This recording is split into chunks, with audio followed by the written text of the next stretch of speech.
Nestled in the Peruvian Andes, the quaint town of Yungay sat peacefully in the Huaraz River Valley, surrounded by towering peaks. But in 1970, a powerful earthquake shook those mountains, triggering a massive landslide that buried the city and nearly all its inhabitants.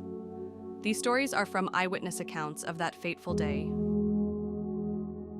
When the earthquake struck, I was in the Huaraz hospital for treatment of two fingers which had been badly cut 2 days before. The movement started slowly with a sound like the roar of an airplane. It came in 3 waves, the last, about a minute after the first, being the strongest. I was outside the hospital when the second one came, having escaped through the emergency room, but I was not the first. Already there were really serious cases, some of whom had been operated on that very day. They were wailing and crying to God for forgiveness.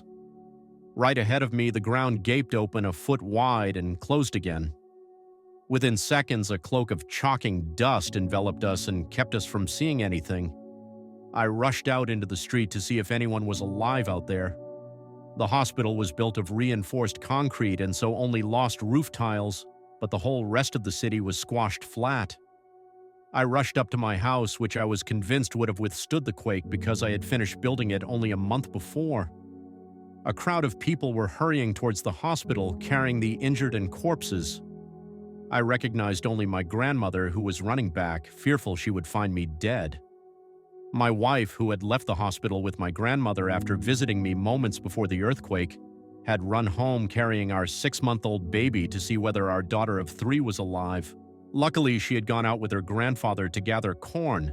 I found them all in front of my ruined house, weeping.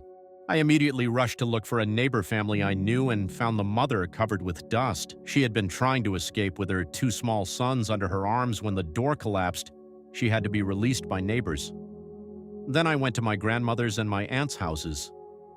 One of the latter's sons had been crushed and died soon after I got there.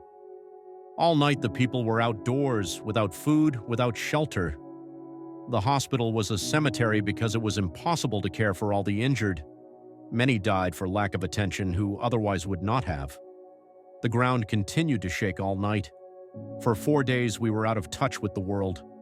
Fortunately, we got food from friends who lived outside of town. At the end of 4 days, the dust cloud settled enough so that they could throw us food and blankets from the air.